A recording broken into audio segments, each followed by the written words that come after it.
فرش پر گھلیوں میں ہوں، ماتمی شبیر کا تھا ہاشمی گلیوں میں ہوں، چاند کی کرنوں میں ہوں تو دھوپ کی رنگوں میں ہوں، خلد میں بہتی ہے جو ان شہد کی ندیوں میں ہوں، آپ کی نہروں میں ہوں تو وقت کی صدیوں میں ہوں، میں مسلح پر بچھی ہر ماتمی حلقوں میں ہوں، میں شہید بے خطا ہوں، مر کے بھی زندوں میں ہوں، مر کے بھی زندوں میں ہوں، مر کے بھی بسم اللہ الرحمن الرحیم۔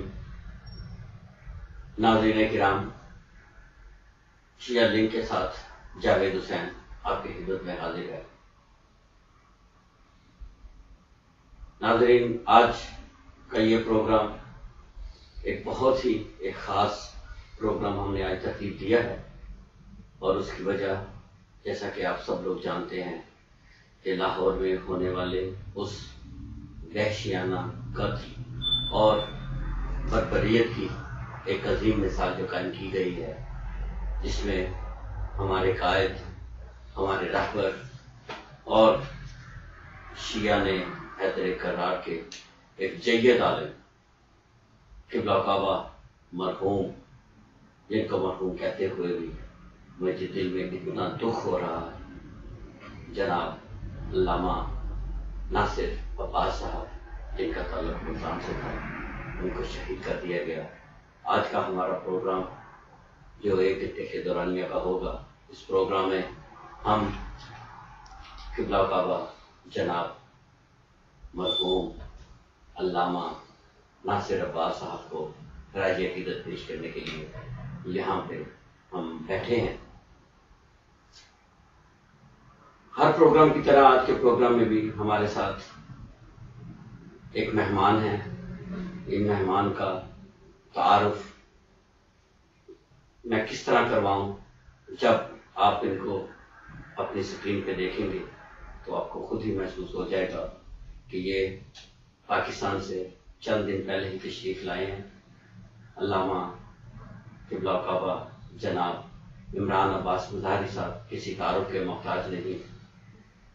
انہوں نے بہت تھوڑے وقت میں جس طریقے کے ساتھ مدح اہل بیت بیان کی ہے، ان کا ثانی کوئی نہیں۔ آج ہم نے اس لیے ان کو یہاں پہ خاص طور پر دعوت دی ہے، اور انہوں نے ہماری دعوت کو شرف قبولیت بخشا، اس کے لیے المہدی ٹی وی کی طرف سے شیعہ لنک کے پروگرام میں ان کو خوش آمدید کہنا چاہتا ہوں۔ علامہ صاحب کا تعلق پاکستان شیخو پورہ سے ہے، زیادہ تر ان کی رہائش گاہ جو ہے وہ لاہور میں ہے، اور لاہور میں یہ مجالس اعزاز سے بہت زیادہ جگہوں پر اشرائے علماء میں خطاب کرتے ہیں۔ اور آج کے اس پروگرام کی وساطت سے قبلہ کعبہ کا مرحوم کے ساتھ ایک گہرا قلبی لگاؤ بھی تھا، ان کے ساتھ دوستی بھی تھی، ان کے ساتھ ان کا آپس میں میل جول بھی تھا۔ تو ہم نے یہ مناسب سمجھا کہ ہم آج کے اس پروگرام میں ان سے بہتر اور کوئی نہیں ہو سکتا جو مرحوم کے بارے میں ہمیں آگاہ بھی کریں، اور ان کی وہ خدمات جو کہ عام ہمارے ناظرین کے لیے شاید پوشیدہ ہوں، تاکہ وہ اس سلسلے میں ان کو بھی اس عظیم شہید کا بارے میں کچھ آگاہی ہو سکے۔ قبلہ کعبہ جناب مولانا عمران عباس مظہری صاحب یہاں پر اربعین کی مجالس کے سلسلے میں تشریف لائے۔ انہوں نے الخوئی سینٹر میں مجالس اعزاز سے خطاب کیا۔ انشاءاللہ المہدی سینٹر میں بھی ان کا خطاب ہوگا، البنی میں مسجد الفاطمیہ میں بھی ان کا خطاب ہے، اور اس کے ساتھ ساتھ لانگ آئلینڈ برینٹ روڈ کے امام بارگاہ شاہ نجر میں بھی ان کا خطاب ہوگا۔ پہلی بار یہ امریکہ میں تشریف لائے ہیں، ظاہر ہے کہ ان سے تھوڑی سی گفتگو ہم پہلے ان کے بارے میں کریں گے، بعد میں انشاءاللہ ہمارا باقی کا پروگرام جو ہے وہ مرحوم کے بارے میں ہوگا۔ تو قبلہ کعبہ جناب علامہ عمران عباس مظہری صاحب، میں تہہ دل سے آپ کو ہمارے پروگرام شیعہ لنک میں خوش آمدید کہنا چاہتا ہوں۔ ہمارا یہ پروگرام اس ترتیب سے رکھا گیا ہے کہ یہاں پر ہم امریکہ میں بیٹھے امریکہ کے اس شہر نیو یارک میں بیٹھ کر شیعوں کو ایک دوسرے کے ساتھ اس طرح ایک لڑی میں پرو دیں کہ ان کا ایک چین جو ہے وہ سلسلہ وہ بنتا رہے، اور جہاں جہاں بھی شیعہ نے حیدر قرار بستے ہیں ان کو یہ محسوس ہو کہ دوسری جگہوں پہ جہاں پہ بھی شیعہ نے حیدر قرار ہیں وہ کس طرح اپنی عزاداری اور اپنے روزمرہ کے کس طریقے کے ساتھ اس کو انجام دیتے ہیں۔ تو یہ ہمارا پروگرام کا فارمیٹ ہے۔ میری آپ سے صرف یہ گزارش ہوگی کہ ہمارے ناظرین کو اگر آپ اپنے بارے میں تھوڑا سا بتا دیجئے کہ آپ کا تعلق، آپ کی فیملی بیک گراؤنڈ اور آپ کی تعلیمی قابلیت کے ساتھ ساتھ آپ نے کس طریقے کا آپ کو ایسا ہوا کہ آپ نے یہ سوچا کہ یہ ایک ایسا پروفیشن تو نہیں میں کہوں گا، ایک ایسی خدمت ہے جو کہ آپ کو انجام دینی چاہیے، کیونکہ عموماً دیکھنے میں آیا ہے کہ ہمارے زیادہ تر لوگ جو ہیں وہ دنیاوی تعلیم کی طرف زیادہ توجہ دیتے ہیں بجائے دینی تعلیم کی طرف۔ تو قبلہ صبح آپ سے وہ ظاہر ہے کہ میں نے 2-3 سوال یہ کم کر دیے تاکہ یہ ہے کہ آپ قارئین کو اور ہمارے ناظرین کو اس بارے میں کچھ بتا سکیں۔ اعوذ باللہ من الشیطان الرجیم، بسم اللہ الرحمن الرحیم، وصلی علی محمد وآلہ الطیبین الطاہرین المعصومین، اما بعد فقد قال اللہ تبارک وتعالی فی کلامہ المبین، بسم اللہ الرحمن الرحیم، ان اللہ اشتری من المؤمنین انفسهم واموالهم بان لهم الجنہ۔ میں انتہائی شکر گزار ہوں جناب جاوید صاحب کہ آپ نے المہدی ٹی وی کے اس پروگرام میں مجھے یہاں دعوت دی ہے۔ قبل اس کے کہ میں اپنے بارے میں بات کروں، میں سمجھتا ہوں کہ یہاں امریکہ میں نیو یارک میں بیٹھ کر جس انداز سے المہدی فاؤنڈیشن خدمت سر انجام دے رہی ہے وہ یقیناً لائق تحسین ہے۔ شکریہ ادا کرتا ہوں کہ آپ نے اس پروگرام میں مجھے دعوت دی ہے۔ سوالات کافی ہیں اور جیسے آپ نے فرمایا کہ میں اپنے بارے میں کیا کہا جا سکتا ہے، بس اتنا ہے کہ بائی کاسٹ ہمارا تعلق بلوچستان سے، بلوچوں کا جو بڑا قبیلہ ہے رند چاکریاتی جو اولاد رند کے بائی کاسٹ رند بلوچ، میرے اجداد جو تھے وہ مائگریٹ کر کے بلوچستان سے ملتان میں آئے تھے، اور اتفاقی بات ہے کہ مرحوم و مغفور اور شہید راہ حق، شہید صاحب ولایت المؤمنین علیہ السلام علامہ ناصر عباس صاحب اور ملتان، ان کے گھر کے قریب بھی وہ جگہ ہے کہ ہم نے دادا مسکون اختیار کی تھی، اور پھر وہ وہاں سے مائگریٹ کر کے آگے کمالیہ میں، اور میرے والد صاحب ریلویز میں تھے، ان کے ساتھ چونکہ ان کی شادی شیخ پورہ میں ہوئی تو ان کے ساتھ یہاں آگے میری پیدائش وہ شیخ پورہ کی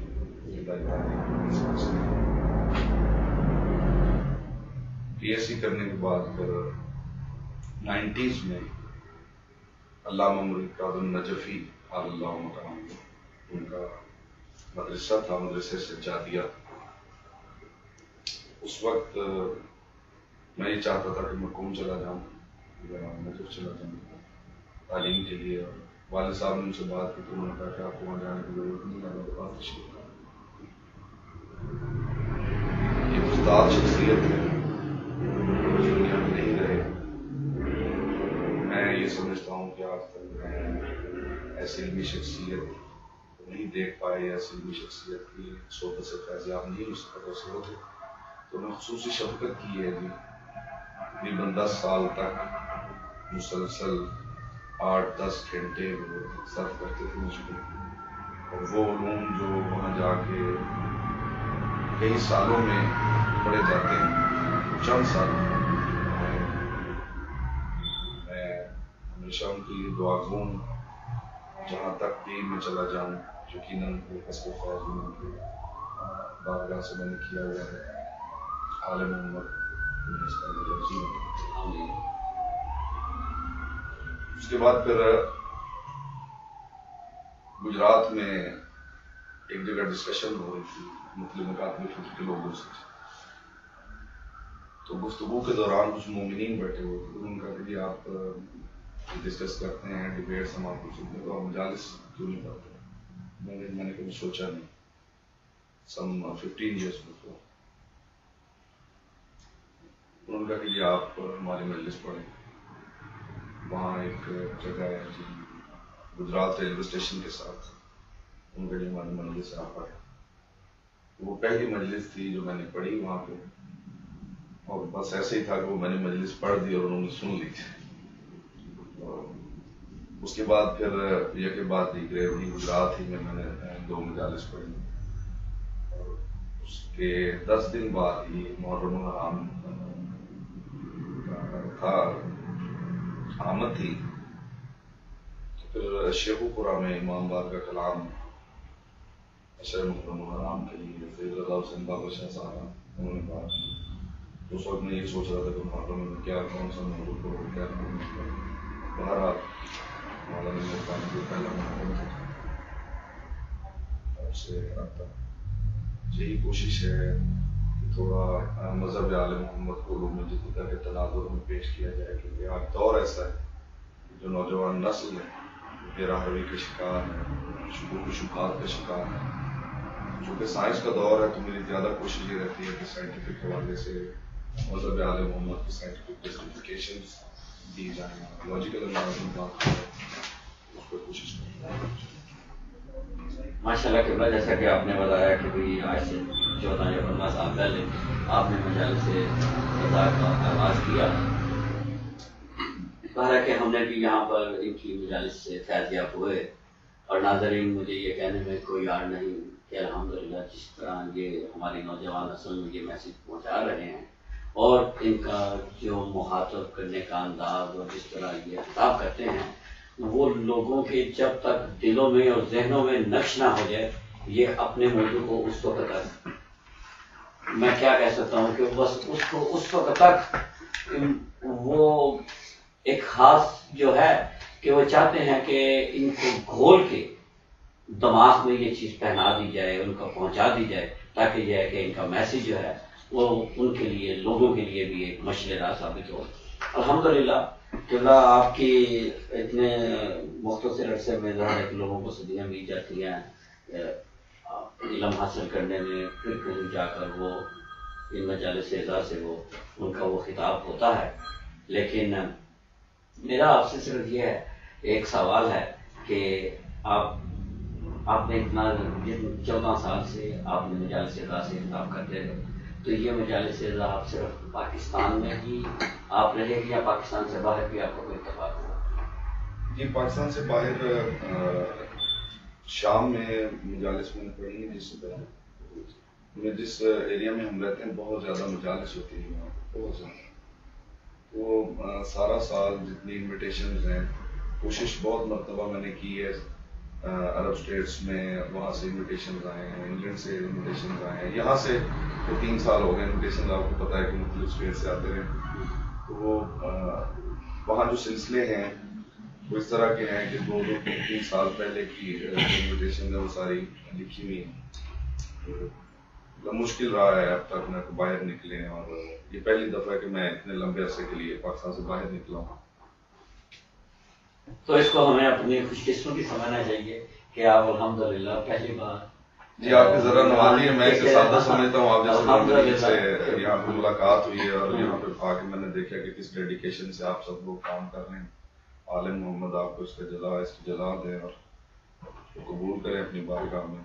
میں صرف آپ کے گوش گزار ایک بات کرنا چاہتا ہوں، یہ میرا ذاتی ایکسپیرینس بھی ہے، اور ہو سکتا ہے کہ کافی خاص طور پر تارکین وطن جو کہ اپنے وطن سے ہجرت کر کے دوسرے ملکوں میں آئے ہیں، ہمیں یہ محسوس ہوتا ہے پاکستان سے باہر رہتے ہوئے، خاص طور پر میں اپنی صرف بات کروں گا کہ شاید میں اپنے علم ظاہر کے ناقص آدمی ہوں، ناقص العلم ہوں، مجھے وہ اتنی میری سخت بھی نہیں ہے، لیکن یہ ہے کہ وہ پاکستان سے باہر آ کے جتنی ہم نے کوشش کی اور خاص طور پر اپنے لیے بھی اور اپنے بچوں کے لیے بھی شاید میں پاکستان میں ایسا نہ کر سکتا. اور مجھے اس بات پہ بہت فخر محسوس ہوتا ہے کہ میں ایک عام شیعہ نہیں، کہ یہ ٹھیک ہے یہ اس کی کرم نوازی تھی کہ میں شیعہ گھرانے میں پیدا ہوا، پورا خاندان شیعہ سب کچھ، لیکن یہ کہ جو بگ تحقیق شیعہ ہونے کا جو میرا ایک فرض سے میں سمجھتا ہوں وہ یہ ہے کہ وہ مجھے یہاں پر پاکستان سے باہر آ کے یہ نصیب ہوا. یہ چیز میں جاتا ہوں وہاں پہ اپنے بھائیوں سے بھی ملتا ہوں، لیکن ان میں مجھے وہ چیز نظر نہیں آتی جو میں خود اپنے آپ میں دیکھتا ہوں. کیا یہ چونکہ ہماری مجبوری ہے کہ ہم نے اپنے اولاد کو یا اپنے بچوں کو چونکہ ولایت علی کی ڈگر پہ چلانا ہے تو اس لیے ہم اپنا فریضہ سمجھتے ہیں، لیکن پاکستان میں رہتے ہوئے کیا وہ ہمارے جو بھائی جو ہیں وہ اس طرح کیوں نہیں سوچتے؟ اصل میں جاوید صاحب ہر جگہ کا اپنا ماحول ہے. پہلی بات تو یہ کہ جیسے آپ یہاں تشریف لائے ہیں اور جو خدمت سر انجام دے رہے ہیں، خدا کا بھی ایک نظام ہے کہ اس نے لوگوں کو سلیکٹ کیا ہوا ہے مختلف سروسز کے لیے. ہر جگہ ہر بندہ نہ وہ سروسز پرووائڈ کر سکتا ہے نہ اس کی کیپیسٹی ہے. تو جو لوگ یہاں کے لیے منتخب شدہ ہیں، جنہوں نے یہاں آ کے خدمت سر انجام دینی ہے، وہ پاکستان میں رہ ہی نہیں سکتے. جو پاکستان میں کر رہے ہیں وہ لوگ بھی یقیناً خدمت سر انجام دیتے ہیں بہت ڈیڈیکیشن کے ساتھ آزاداری میں، لیکن ظاہر ہے وہاں ماحول اس طرح کا ہے، مخالفت ہے، پریشانیاں ہیں، فائنانشیل ایشوز ہیں، سوشل ایشوز ہیں، پولیٹیکل ایشوز ہیں، تھریٹس ہیں. تو ان کے اندر رہتے ہوئے وہاں کافی مشکل ہے.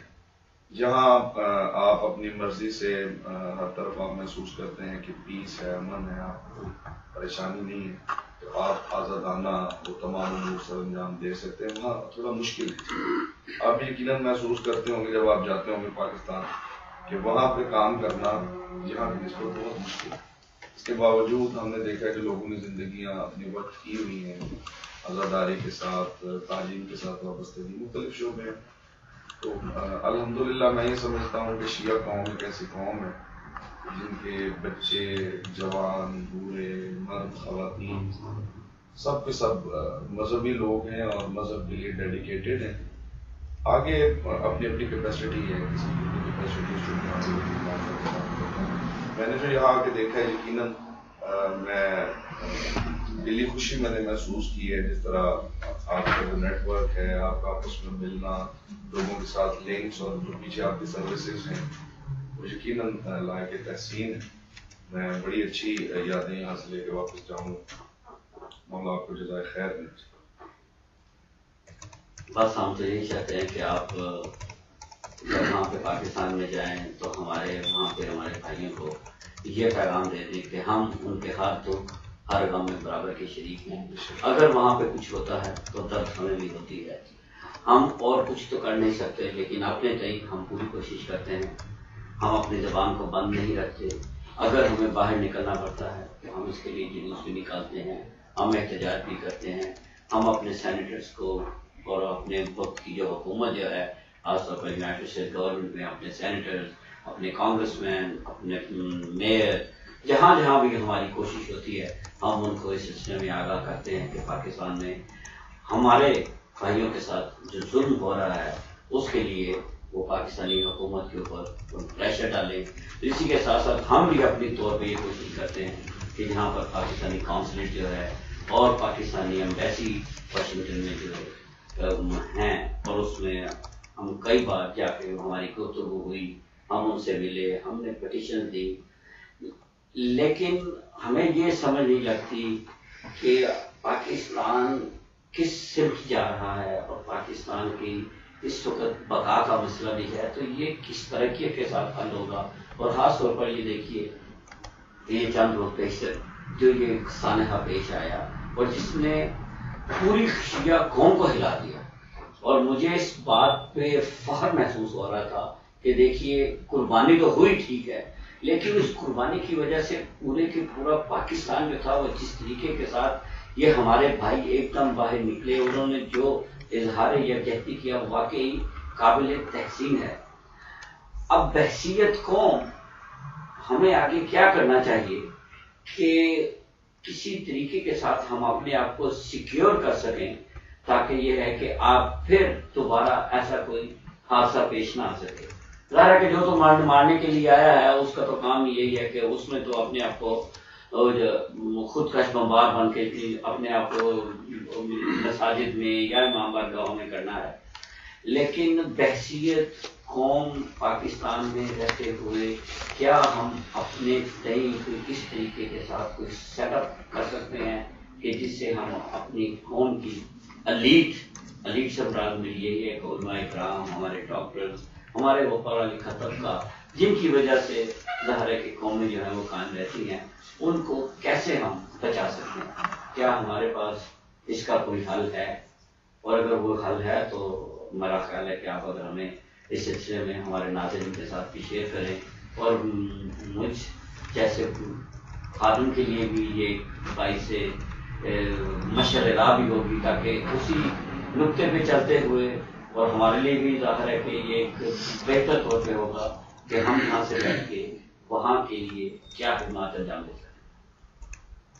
اس میں جاوید صاحب یہ ہے کہ ایک بات بڑی واضح ہے، اور وہ یہ ہے کہ مرنا کی سعادت ہے اگر حق پہ۔ امام زین العابدین علیہ السلام نے دربار یزید میں ایک ایسی بات کی ہے جو قیامت تک مینار نور، ظلم عیب ہے، مظلوم ہونا فخر ہے۔ امام زین العابدین علیہ السلام نے دربار یزید میں، جبکہ وہ ایک پابند سلاسل ایک قیدی کی حیثیت میں کھڑے تھے، اور وہ وقت کا اس وقت حکمران تھا اور فوج اور طاقت کا نشہ، تو امام زین العابدین علیہ السلام نے ایک جملہ کہا جو مینار نور ہے ہمارے لیے، اور انہوں نے یہ فرمایا کہ یزید تو کتنا مجبور ہے کہ تو سوائے ہمیں مارنے کے کچھ بھی نہیں کر سکتا۔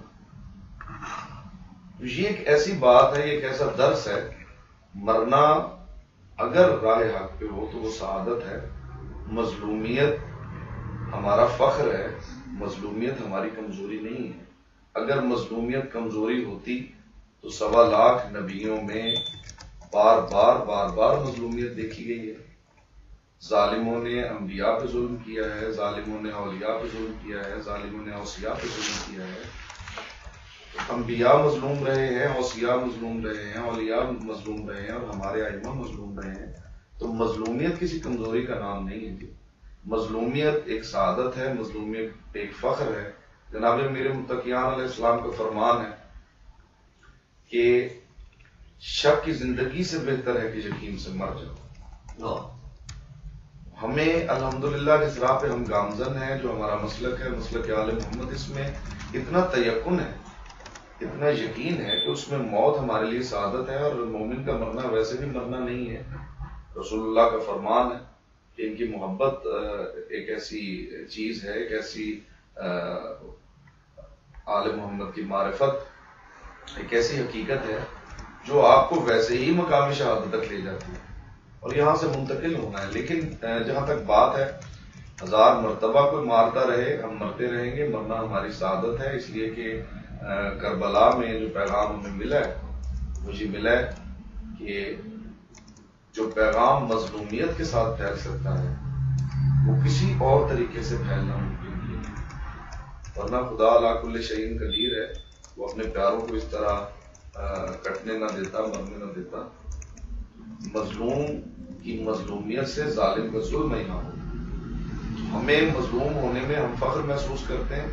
اگر کسی کو مار کے یہ لگتا ہے کہ یہ مذہب ختم ہو جائے گا یا لوگ ختم ہو جائیں گے، تو جن کا مذہب ہے انہیں مارنے سے یہ ختم نہیں ہوا، تو ہمیں مارنے سے کیسے یہ ختم ہوگا؟ ہم ہمیشہ بارڈر کے سپاہی ہیں، ہماری جانیں حاضر ہیں، آل محمد کی جو غلام ہیں ان کی نالین سے اڑنے والی گرد پہ ہماری جانیں قربان ہیں۔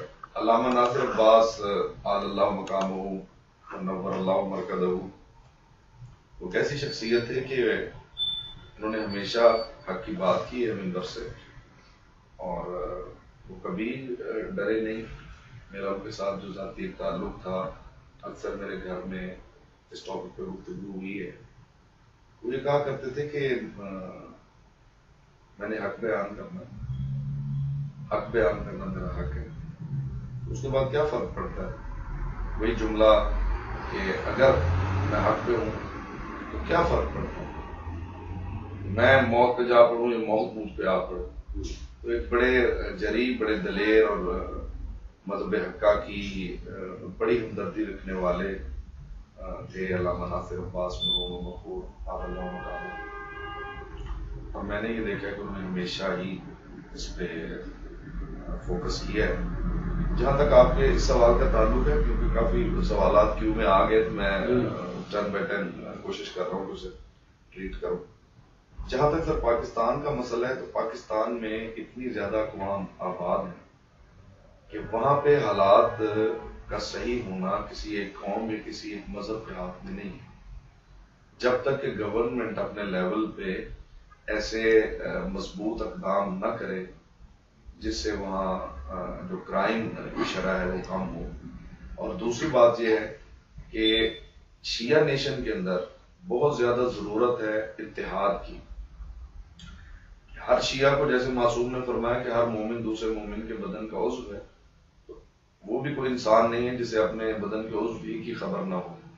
تو اس دور میں سب سے بڑی جو ضرورت ہے وہ یہ ہے کہ کیسے سارے مومنین اکٹھے ہوں، ایک دوسرے کے بارے میں انفارمیشن ہو، اور سب مومنین ایک فیملی کی طرح رہیں، ایک دوسرے کے دکھ درد کو بانٹے. اگر ایک معصوم علیہ السلام کا فرمان ہے کہ تمہیں وہ صفت ہونی چاہیے جو ایک کوے میں ہے، بحیثیت انسان. انہوں نے فرمایا کہ کوا اگر مرتا ہے تو سارے کوے اکٹھے ہو جاتے ہیں. تو انسان ہو کے ہم یہ چیز جو ہے وہ ہی اگر نہ سیکھ سکیں تو پھر اس کا مطلب ہے کہ اپنا مقصد تخلیق پورا نہیں کر رہے. تو سب سے زیادہ ضرورت یہ ہے قبلہ کہ شیعہ نے حیدر کرار اپنی حیثیت کو پہچانے. نہ تعداد میں کم ہے، نہ ریسورسز میں پیچھے ہیں، کی پوسٹ پہ ہیں، اعلیٰ معیار تعلیم ہے، اعلیٰ اخلاق ہے، اعلیٰ اقدار ہے. ان تمام چیزوں سے مزین ہے جو ایک اچھی سوسائٹی ڈیولپ کرنے کے لیے جن کی ضرورت ہوتی ہے. پھر ضرورت اس بات کی کہ مومنین آپس میں ایک دوسرے کے قریب ہوں، ایک دوسرے کے بارے میں نالج ہو، اور وہ ایک بنڈل کی طرح جینا سیکھیں. دنیا کی کوئی طاقت کھڑی نہیں ہو سکتی. قرآن کا یہ فیصلہ ہے کہ اگر ایک طرف ثابت قدم رہنے والے 10 افراد ہوں تو ان کے سامنے سینکڑوں بھی جو ہے وہ نہیں اس کا سامنا کر سکتے.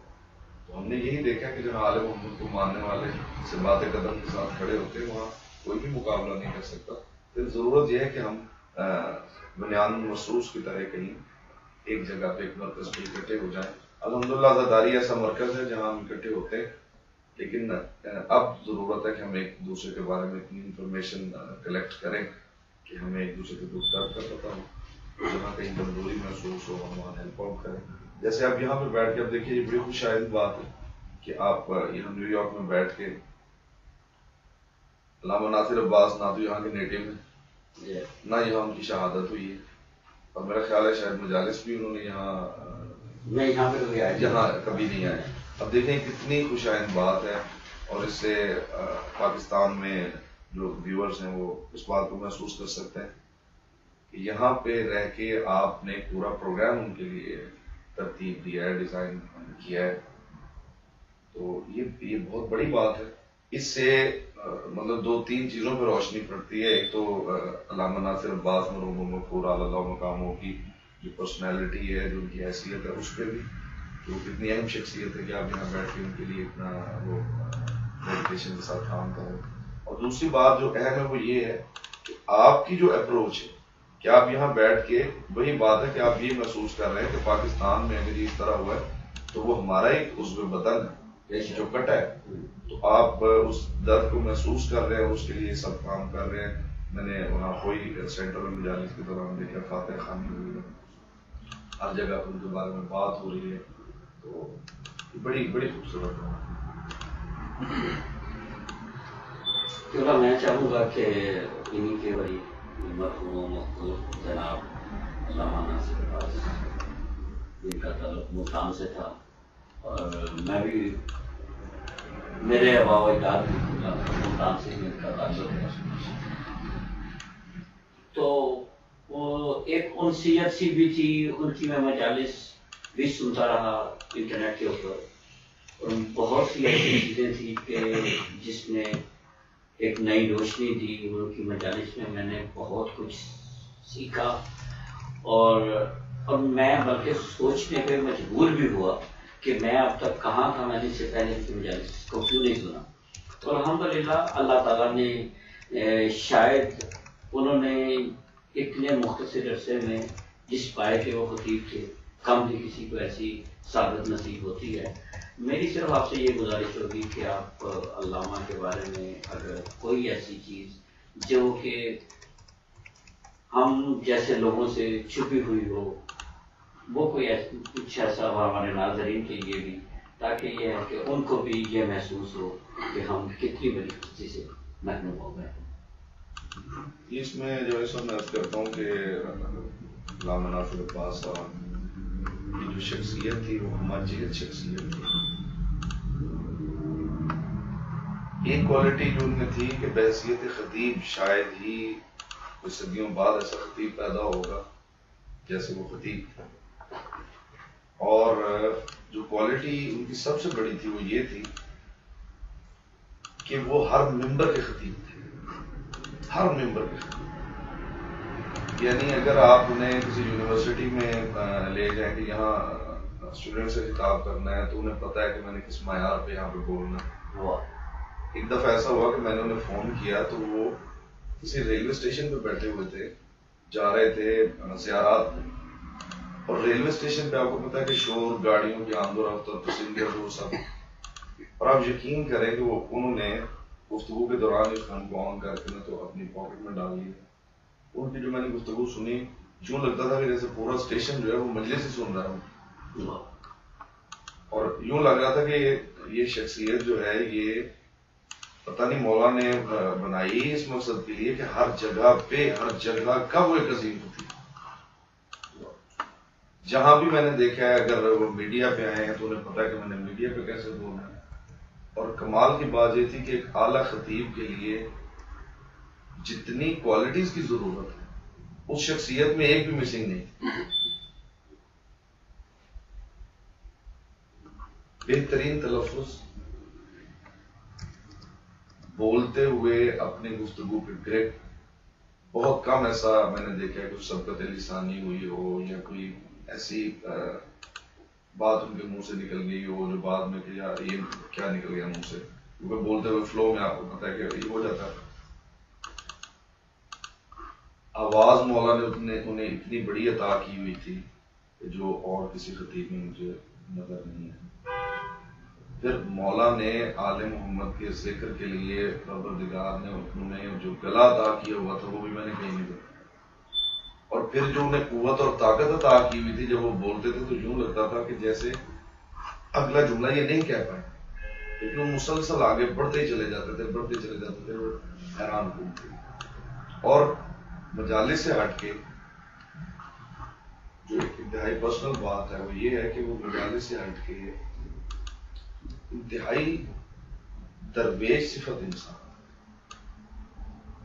کبھی میں نے انہیں یہ نہیں دیکھا کہ یہ شخصیت میں ہی محسوس ہوا ہو کہ وہ ایک بین الاقوامی سطح کے خطیب تھے, لیکن ان کے ساتھ بیٹھ کے یہ لگتا تھا کہ وہ بالکل ہر شخص کے ساتھ دوستوں کی طرح, اور بالخصوص جو لوگ ابتدا ہے جن کی پڑھنے ان کے ساتھ اتنی ان کی وہ اتنے لگاؤ کے ساتھ اور اتنے پیار کے ساتھ وہ بولتے تھے کہ لوگ ان کے گرد اکٹھے ہو جایا کرتے تھے. اکثر ایسا ہوتا تھا کہ مجھے فون کیا کرتے تھے تو سب آپ نے بتانا کسی کو نہیں ہے, اور ہم نے اکیلے جا کے دہی بھر کھانا. لاہور میں بھی بنشیخوں پر ابھی مجھے یاد ہے ہمارے گھر کے پاس یہ 6 ستمبر کو ایک مجلس ہوتی ہے تو وہاں واحد ان کا فون آیا کہ آپ کہاں ہیں. میں بھی ابھی مجلس سے پہنچا تو میں آ رہا ہوں تو مجلس جو ہے نا اس کے بعد ہم نے جانا ہے تو میں نے دہی بھر کھانا آپ کے ساتھ بیٹھ. تو مجھے یاد ہے کہ روڈ کے اوپر ہم ایک سائڈ میں انہوں نے کہتا رہا کہ یہ دیکھیے انہوں نے کوئی بات نہیں مولا والے سے. وہ کہتے تھے کہ مجھے خوشی محسوس ہوتی، میں اپنے آپ کو محسوس کرتا ہوں کہ میں ظاہر ہے کوئی الگ کوئی وہ نہیں، ڈاؤن ٹو ارتھ، جی ڈاؤن ٹو ارتھ شخصیت ہے. سوری. یہ ظاہر ہے کہ وہ ان کی عاجزی، ان کی ظاہر ہے کہ یہی ان کی باتیں اب یاد رہیں گی. ان کی کمی ظاہر ہے کہ بہت ہمیں بھی محسوس ہوتی، ہماری قوم کے لیے بھی یہ ایک بہت بڑا نقصان ہے.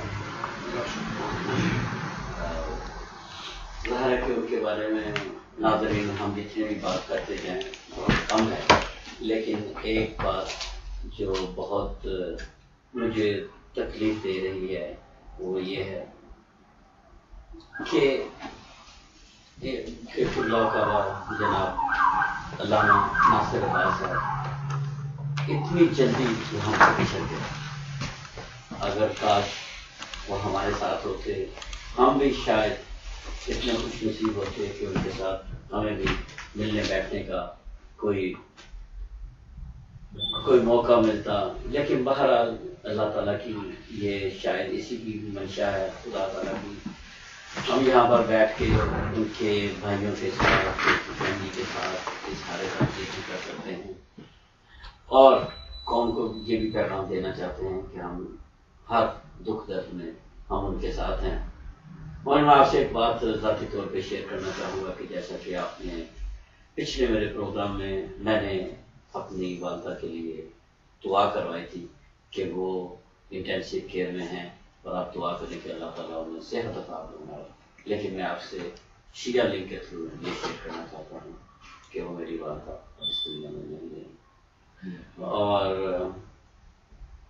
یہاں پر امریکہ میں رہتے ہوئے جس نے بھی سنا، انہوں نے میرے گھر پہ آ کر مجھے فون کر کے مجھے میسیجز دے کے تعزیت کی. فرداً ہر ایک کا شکریہ ادا کرنا میرے بس میں نہیں تھا.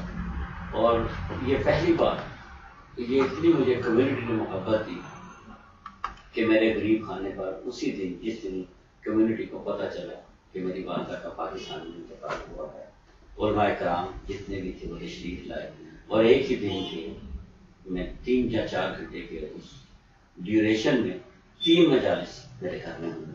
اور یہ میری والدہ کی بخشش ہونے کی میں تو اس کو ایک سعادت سمجھتا ہوں کہ مجھے خود محسوس ہو رہا تھا کہ جیسے وہ دعا کے لیے ہاتھ کو بھی اٹھا کرتے تھے، اب اس دنیا میں نہیں رہے.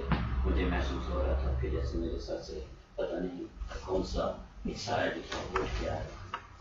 لیکن میں یہ ایک بات شیئر کرنا چاہتا ہوں کہ جب میں نے یہ بڑی خبر سنی کہ لاہور میں اسی جگہ پر وہ واقعہ ہوا جہاں 1 سال پہلے ایک ڈاکٹر اور ان کے بیٹے کو وہاں پہ شہید کر دیا گیا تھا اور اسی جگہ کو علامہ ناصر عباس صاحب کو بھی شہید کیا گیا، تو میں آپ یقین کیجیے اپنے اس غم کو بھول گیا. اور مجھے یہ غم یاد رہا وہ اس لیے کہ وہ تو میری ماں تھی، یہ تو علماء کرام جو ہیں یہ تو قوم کے باپ ہوتے ہیں، یہ تو قوم کے رہنما ہوتے ہیں.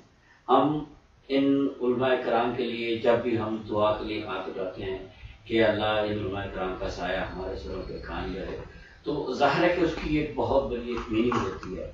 تو اور یہ بھی ہماری اور میری خاص طور پر یہ خوش قسمتی تھی کہ میری والدہ کے اصالِ ثواب کے لیے جن مولانا نے اصالِ ثواب کی ملسیدہ سے خطاب کیا وہ قبلہ بابا جناب مولانا علامہ عمران عباس مداری صاحب تھے. اور اس سے زیادہ میں کیا کہہ سکتا ہوں کہ یہ اسی دن ہی تشریف لائے اور 1.5 گھنٹے کے بعد انہوں نے ملسیدہ سے خطاب کیا. اور جس طریقے کے ساتھ ان کی امریکہ میں اپنا نیو یارک میں ان کی پہلی جو ملسیدہ تھی اور انہوں نے جس طریقے کے ساتھ ملسیدہ سے خطاب کیا اور جو ایک ممبر کا جو حق تھا وہ انہوں نے وہ حق ادا کیا. اس کی انشاءاللہ آپ ہمارے اس ٹی وی پروگرام میں کہ اس چینل پہ آپ ان کی وہ سنیں گے. اس میں بعد میں جب میں نے لوگوں کے ساتھ لوگ تعزیت کے لیے آ رہے تھے تو میں نے ان سے پوچھا کہ بھائی تعزیت کے ساتھ ساتھ وہ شکریہ بھی ادا کر رہے تھے کہ آپ نے ہمیں اتنی اچھی مجلس سنوائی، اور سب سے بڑی بات یہ تھی کہ لوگ موت سے ڈرتے ہیں، اور انہوں نے اپنی تقریر میں جو گفتگو کی، لوگوں نے یہ کہا کہ ہمیں موت سے عشق ہو گیا ہے، اور یہ بہت بڑی بات ہے کہ آپ ایک عام آدمی کو اس بات میں آمادہ کر لیں کہ وہ بجائے موت کے ڈرنے سے موت کے ساتھ محبت کرنے لگے، اور یہی ہماری کامیابی کی دلیل ہے۔ اور میری تو قبلہ آپ سے بلکہ یہ گزارش ہوگی کہ ہمارا پروگرام چونکہ آخری لمحوں میں ہے، میں یہ چاہوں گا کہ ہمارے اس فارمیٹ میں ہوتا یہ ہے کہ ہم آخر میں کچھ نہ کچھ مصائب آل محمد کے بارے میں کچھ بیان سنتے ہیں یا کرتے ہیں، تاکہ ہماری آنکھ سے شاید ایک آدھ آنسو نکل آئے، اور یہی آنسو جو ہے یہ ہماری پوری کی پوری یہ گفتگو جو ہے وہ ایک مجلس ایسا میں تبدیل ہو جائے۔ یہ میری ایک سوچ ہے، اسی سوچ کو لے کے میں نے چلا ہوں، اور میری ہمیشہ کوشش یہی رہی ہے کہ پروگرام کے آخر میں مصائب آل محمد کے لیے ہم کچھ نہ کچھ ضرور کریں، تاکہ ہماری یہ پوری کی پوری گفتگو چاہے ہم دنیاوی کر رہے ہوں یا دینی، یہ عبادت میں شمار ہو جائے۔ تو میری آپ سے گزارش ہوگی کہ چند الفاظ یا جو بھی آپ اپنا مصائب آل محمد میں، تاکہ یہ ہے کہ ہمارے ناظرین بھی جو گھروں میں بیٹھے ہوئے ہیں وہ بھی اس سے فیض یاب ہو سکیں۔ بسم اللہ کریں۔ ہمارا مذہب یقیناً اس گھر کے گرد گھومتا ہے جسے ہم دیکھتے ہیں کہ کائنات کے جتنے فضائل ہیں وہ بھی ان کی حویلی کی گرد میں طواف، اور ان پہ ہونے والے جب مظالم کا ہم انالیسس کرتے ہیں تو ان سے بڑے مظالم بھی ہمیں کہیں نظر نہیں ہیں۔ میں نے پہلے عرض کیا تھا کہ مظلوم ہونا شرف ہے اگر راہ حق پہ۔ خانوادہ عصمت و طہارت کی مظلومیت ایسی ہے کہ جس نے نہ صرف شیعان حیدر کرار کو بلکہ دنیا کے دیگر مذاہب جو مسلمان بھی نہیں ہیں انہیں بھی متاثر کیا ہے۔ ہم نے ہندوؤں کو روتے ہوئے دیکھا ہے، ہم نے عیسائیوں کو روتے ہوئے دیکھا ہے، ہم نے سکھوں کو روتے ہوئے دیکھا ہے، حتیٰ کہ ہم نے دہریوں کو روتے ہوئے دیکھا ہے، کیونکہ ایسا گھرانہ جس کے بارے میں تاریخ نے کبھی کوئی ایسی بات نہیں کہی جسے سن کے کوئی ان سے دور جانا چاہے، صاحبان کمال کا گھر تھا، عقل انسانی پیار کرتی ہے کمال سے، تو جب اس گھرانے کے احوال ہم دیکھتے ہیں کہ وہ رسول جن کا کلمہ پڑا تھا امت نے،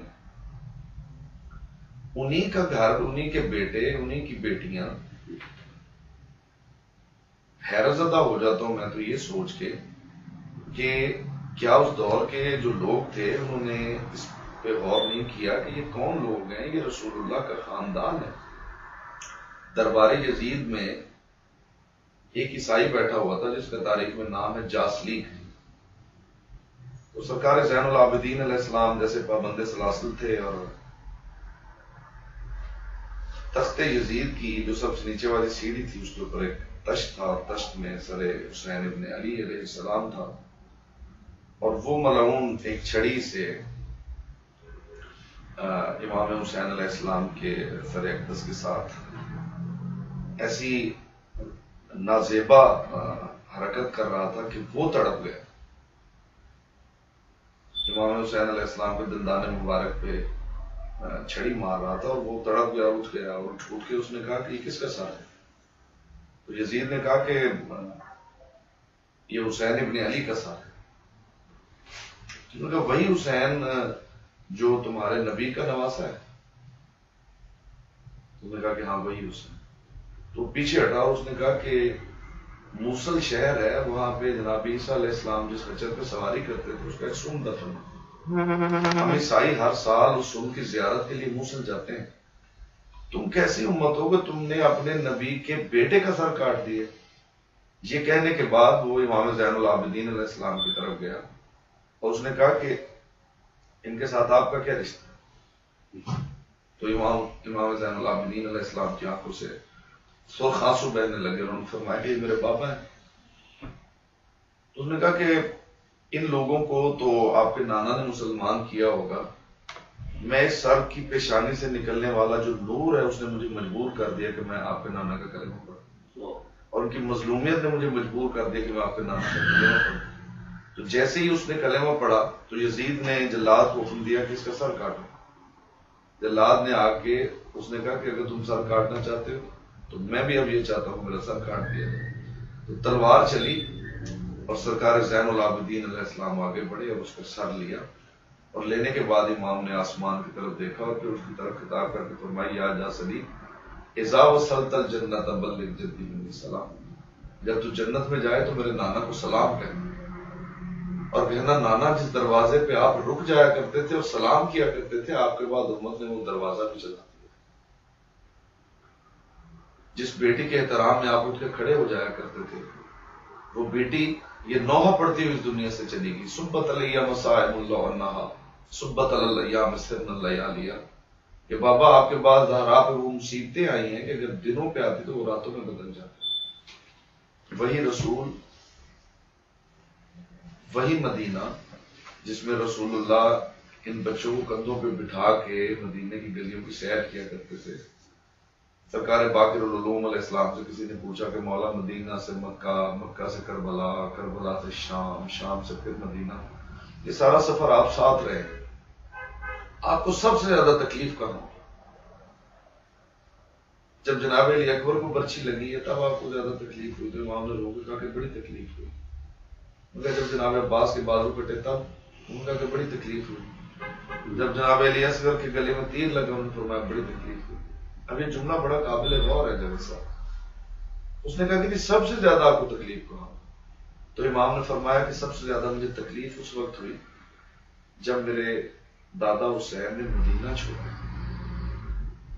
میں دروازے کی اوٹ سے دیکھ رہا تھا کہ میرے دادا مدینہ کی گلیوں کی دیواروں کے بوسے لیتے تھے اور اونچی آواز میں بیان کر کے یہ بات کرتے تھے کہ نانا یہ وہ گلیاں ہیں جن میں آپ کے کندھوں پہ میں سواری کیا کرتا تھا، آج دنیا سو رہی ہے اور میں اپنی بہنوں کو لے کے یہاں سے جا رہا ہوں۔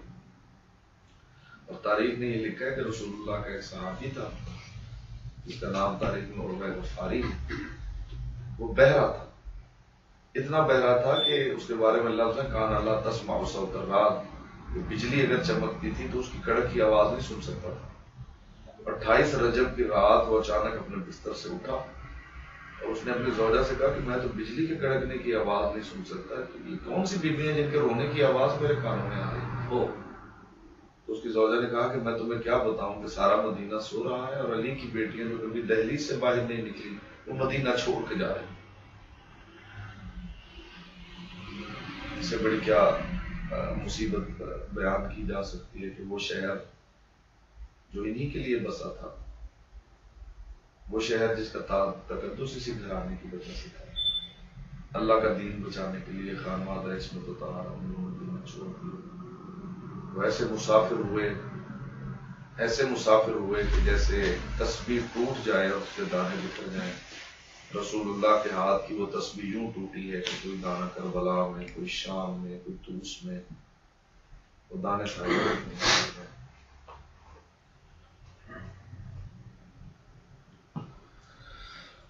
آل محمد کا غم یقیناً ہمارے لیے باعث نجات ہے، اور میں یہ سمجھتا ہوں کہ مرنے والوں کے لیے، اس دنیا سے جانے والوں کے لیے ہمارے پاس آنسوں سے قیمتی کوئی تحفہ بھی نہیں۔ میں آل محمد کی بارگاہ میں دعا کرتا ہوں اور جو سامعین دیکھ رہے ہیں وہ بھی دعا میں شامل ہوں۔ سب سے پہلے تو ہم مرحوم مقبول شہید راہ حق جناب علامہ ناصر عباس صاحب اللہ مقام سورہ فاتحہ پڑھیں۔ بسم اللہ الرحمن الرحیم الحمد للہ رب العالمین الرحمن الرحیم مالک یوم الدین إياك نعبد وإياك نستعين اهدنا الصراط المستقيم صراط الذين أنعمت عليهم غير المغضوب عليهم ولا الضالين بسم الله الرحمن الرحيم قل هو الله أحد الله الصمد لم يلد ولم يولد ولم يكن له كفوا أحد كذلك الله ربي وربنا ورب الملائكة والروح رضا بقضائه وتسليما لأمره إنا لله وإنا إليه بارگاہ عادیت میں دعا پروردگار عالم عالم محمد کے اس ذکر کا بہترین اجر مرحوم مرحوم شہید راہ حق علامہ ناصر عباس صاحب کے نامہ اعمال میں درج فرما پروردگار عالم جتنی وکالت انہوں نے مذہب حق کا کی ہے پروردگار عالم یقیناً تیری بارگاہ میں وہ قبول ہے، اس کا بہترین اجر مرحوم مرحوم شہید عطا فرما پروردگار ان کے بچوں کو صبر جمیل عطا فرما پروردگار تشیعوں کا جتنا بڑا نقصان ہے اخلاق کبھی پر نہیں ہو سکتا محمد و اہل بیت محمد کا صدقہ آل محمد کے مذہب کے وکیلوں کی حفاظت فرما پروردگار اس ذکر کا صدقہ مومنین و مومنات کا تحفظ فرما پروردگار عالم تجھے واسطہ محمد و اہل بیت محمد کا جہاں جہاں مومنین آباد ہیں زمانے کی شر سے دہشت گردوں سے محفوظ و محفوظ اور میں دعا کرتا ہوں پروردگار عالم